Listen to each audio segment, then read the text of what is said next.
Gold and Black Live, and it's good when you can have your friend on the show, and I don't think we've done the show for a lot. You probably started to feel like we were leaving you out, Nate. I mean, I don't know if this has happened yet in our 11th year of doing the Gold and Black Live, but Nate Barrett needs no introduction. He's been involved with the Purdue Radio Network. He's been involved with his day job at Twin City Superstore and all of the work that you've done there and all the work you've done around Purdue. But welcome to the show. And no, we don't have a job tomorrow night after a football game, but we'll take the weekend off. With this weather around Lafayette, might be a good day to sell some cars and or spend some time outside. Yeah, it's been gorgeous, hasn't it, all week?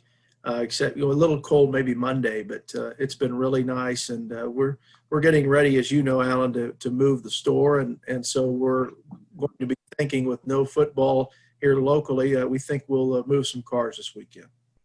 Yeah, I think I would think so, and it's about as nice in November as I can ever remember in terms of color and everything else. So 2-0 Purdue is. It's kind of, no one, even though there are some strategic advantages, I guess you'd say, for not playing Wisconsin this week if you're Purdue.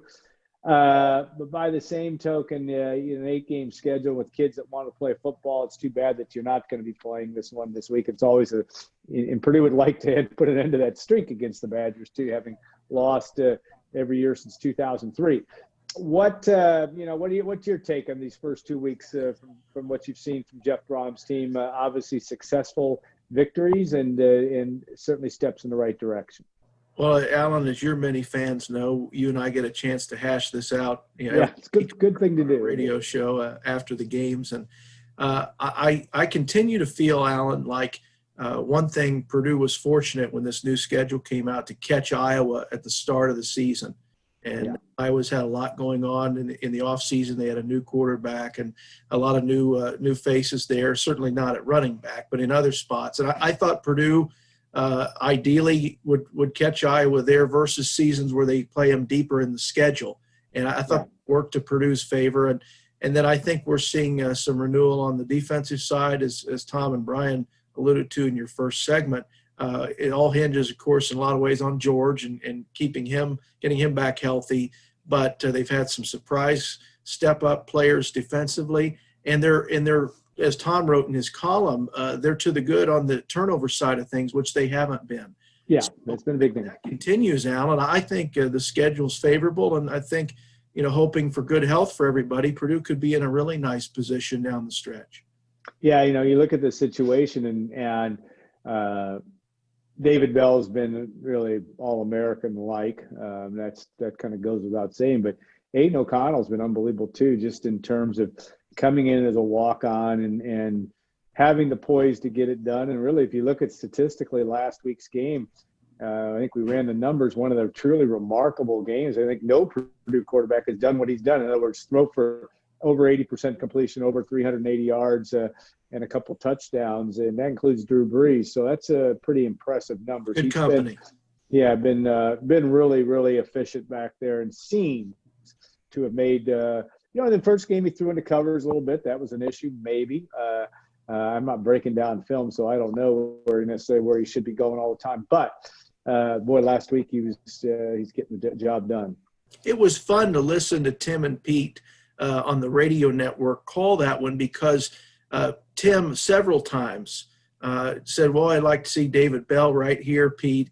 And then they'd go to him, especially late when he makes that great one-handed catch. I mean, and I remember, Alan, when I used to do Lafayette Jeff games years ago when Dustin Keller and Peyton Stovall were part of the Bronco athletic program. Of course, Mike Vallejo George was the quarterback. Oh, yeah, Jeff. The quarterback. And what I remember during that period was every Friday night I got to see Vallejo George just throw it up and Keller would go get it. And it's a lot like that with David Bell for Purdue right now. Yeah, he's just he has been unbelievable. And whether we'll see Rondale Moore next week, that even adds more intrigue to it. But we all are kind of, I think it's almost a Purdue observer or fan or whatever you want to call it, fantasy to see those two guys running around at the same time, all of a sudden you literally start to look like you have an elite offense if you've got those two guys. And I think the other thing, Alan, you and I have talked about this, but Xander Horvath has given an extra level of punch. He kind of carried over from the bucket game last year where he finished the season really well. And he's running with some authority. And we saw the big leaping move he made against Iowa. But now he laid it down a couple of times. And I think one of those we all agree should have come back Purdue's way. But he's really, if he can run like that all season, it really just continues to open things up for Purdue. Yeah, I think he's been, what did we say? He's the first guy since Ed Watson to do it 3 games in a row. And he could be the first, if he could get another one in a row, which won't be easy against Northwestern. He'd be the first since Mike Allstott to have 100-yard rushing games, and doing it at tough times too. I mean, obviously the Iowa game we talked about, he did the job down the stretch. Purdue really was able to do something I don't think any of us thought was possible, and that's really be able to run the ball down Iowa's throat at the right time. Didn't have as much success last week in terms of team rushing, I think, outside of, but as Jeff Brom has said, Xander is option 1, 2, and 3 right now. And unless King Giroux gets back, and we don't know when that's coming, it kind of sounds like it may not be for a while. Old number 40 is going to have to carry the mail. It's fun to see that number 40. When they hand it off, it brings back, I think, a lot of great memories for Purdue fans to see that 40 number busting through tackles. Yeah, that really reminds you there's a lot of similarities between the two. Mike Allstott obviously could bowl people over, and Horvath has some of those abilities as well. And you're right, they're just spitting images of one another, and that part I think will be a consistent. It's going to be a consistent part of Purdue's offense. I think that Jeff Brom still loves to throw it. We all know that, but he wants to be able to get it up and down there. Be able to get that 2 yards. It's been a problem for Purdue, and to some extent, even going back to the Tiller era, when you really needed a yard or two, can you get it? And all those kind of factors will play in. Defensively, Bob Diaco's staff and Bob, the new defensive coordinator, Purdue is, as Brian said in the last segment, bend but not break. But this has been pretty good. I mean, for the most part, at least in terms of points given up of getting the job done. Again, going to be a premium against teams like Northwestern where they play possession football. You've got to be able to stop the run at the right time.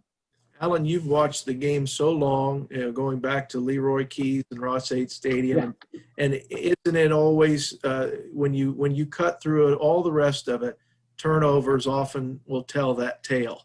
And if Purdue can create takeaways, you think of the great games, many of them in the Tiller era. Purdue got a key takeaway, when they needed one, and were able to capitalize on somebody's mistake a lot of times. And so that's obviously, and I think that was kind of what was exciting about Iowa, because Iowa usually is the one doing some of that to you. And so you're right with Pat Fitzgerald, you know what you're going to get, a lot like when you play Kirk Ferentz, and if Purdue can limit their mistakes and capitalize on one or two of the Wildcats' mistakes, and also I think it's motivating for Jeff, such a competitive guy. They wanted that night game in here a couple of years ago, didn't get it to start the year, and that would be something he'd be very excited about, I'm sure. Yeah, that game when Rondale Moore's debut and Northwestern beats Purdue in that one, 31-27, and yeah, you got really a lot on the line. You had a lot on the line in that one too, but will be an interesting storyline to watch. And as you don't mean to gush about Pat Fitzgerald, but you just love the way that guy carries himself, carries his football team. He just he's the real deal from that. You don't standpoint. think about him, Alan, having been there that long. Right.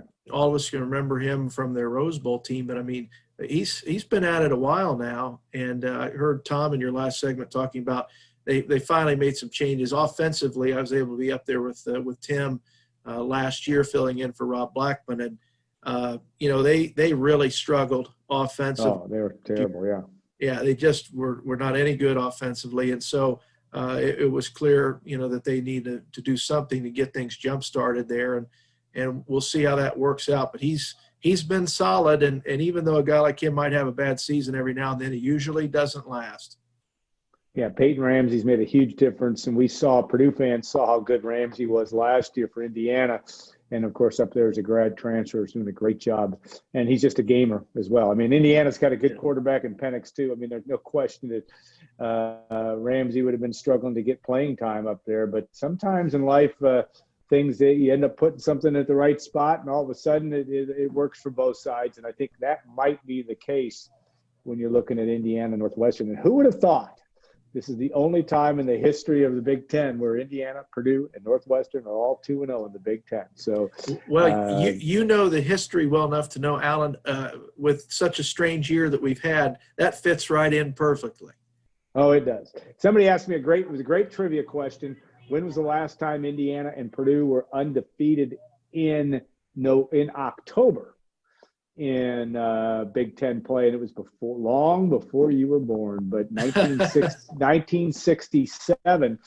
And that was the year Purdue and Leroy Keys, Mike Tripp's sophomore quarterback. Purdue was ranked number 2 in the country, lost to Oregon State in October, but they were undefeated in Big Ten play. And so was Indiana. Indiana didn't lose a Big Ten conference game until the week before they played Purdue. They lost to Minnesota, but then upset the Boilermakers to have the Hoosiers' only Rose Bowl appearance. So that's a good trivia question, too. 1967, the last time that they'd been at this level, unbeaten in Big Ten play in the month of October. And give Tom Allen credit, too. Indiana's done a great job. And, boy, that Purdue-Indiana game, we've got a lot of hoops to jump through. I understand Indiana's got a lot of games to win, but against some tough opponents. But it really could mean a lot come to December the 12th. You might have a lot on the line for the bucket game in Bloomington as we close down the regular season. But another thing that you're near and dear to your heart is obviously Purdue's men's basketball program. Let's first pay a little homage to Larry Clisby. I mean, obviously, Larry, a longtime personal friend, if not mentor of yours, and he has, and our guest in our next segment, Bobby Riddell, is going to be taking over kind of indirectly for Larry's role on the Purdue Radio Network. But Larry's hanging in there and seems to be doing okay in Florida. But I know he's missing his chance. But he also, what a career he's had, going all the way back to 1977, 78. Just an amazing thing. And you've known him well. Well, we've had a lot of fun together. And it's neat in life, Alan, when you get to be around one of your heroes, as long as I have been able to, and watch as a child somebody you look up to actually just become a very good friend as you grow into adulthood. And Larry has never spared me or his other friends from his successes or failures. Yeah, he's always tried to use some of his challenges in life to instruct me and others on how to live and how not to live. Yeah, and I think that's true. And so I'm grateful for all of that. But it was neat when I try to give people shorthand of what it was like growing up in this town in the 80s and 90s. I always say Larry was Ron Burgundy because he was everywhere. And I could watch him every night on the news. I could hear him in the morning on WAZY. I could listen to him on the coaches' shows. I could watch him on the television coaches' shows. And then I could listen to him call basketball, football in the old days before Joe McConnell came in. But I do think that there was a feeling among the Purdue fan base of just in his prime what a really top-notch basketball announcer Larry was, and through those Glenn Robinson years and the Troy Lewis years, and it's special. So it's exciting for Rob, it's exciting for Bobby, and they'll do great. And Ralph is still in there helping them as well. And Ralph brings a lot of tradition, knows the program well. But I told Cliz a few weeks ago, if Matt gets into the Final Four, I'm sure there's a chair for you. And I'm sure. And other than that, I said, Larry, you've done it all. You've been to Elite Eight. You've been around the world with this program, been to nearly every state, and also all the Big Ten championships that he's called. So it's a remarkable career, Alan, and I'm happy for him. Yeah, I think it's pretty amazing that yeah, he has been everywhere and been through the highs and lows, and that part has been a fun thing to watch. It certainly in Purdue's run of a couple years ago was exciting for him to be able to be part of that. Just one dribble short of maybe making the Final Four, but you know what? There's I think one thing that Larry in his older years too is appreciate the fact that it's just been a great ride. His relationship with Matt Painter, Elliot Bloom, the entire staff, the basketball team is they've learned a lot from being around him, and it's gone both ways. I think that's a credit to both guys. All right, do have basketball starting up. What excites you about Matt Painter's team this year? I mean, obviously some newcomers, but this is a team that Matt can mold kind of in his own vision as well. Well, Alan, I think all of us think about Travion a lot. I still remember the night a couple years ago when they knocked off Wisconsin in the Kohl Center, and you were able to see Travion do some great moves on the baseline in that game, if you remember, and it really opened your eyes to, wow, he could be awfully good here. And his season will be a large determinant, I think, for how things go for Purdue. And I think we're anxious for all of the new people, but to see how he continues to develop. And then I think obviously the other piece is, can Aaron Wheeler have a great year? That's on everybody's mind, and I'm sure his and the coaching staff. But if those guys can have a great year, and as Brian alluded to, Sasha's in that mix, and if their leadership is at a level that allows these younger guys to grow underneath them, Purdue could have an interesting season. And I think it's hard for fans not to look ahead with all the recruiting developments and think, wow, they could really be stacked 2022. But this year should be fun as well.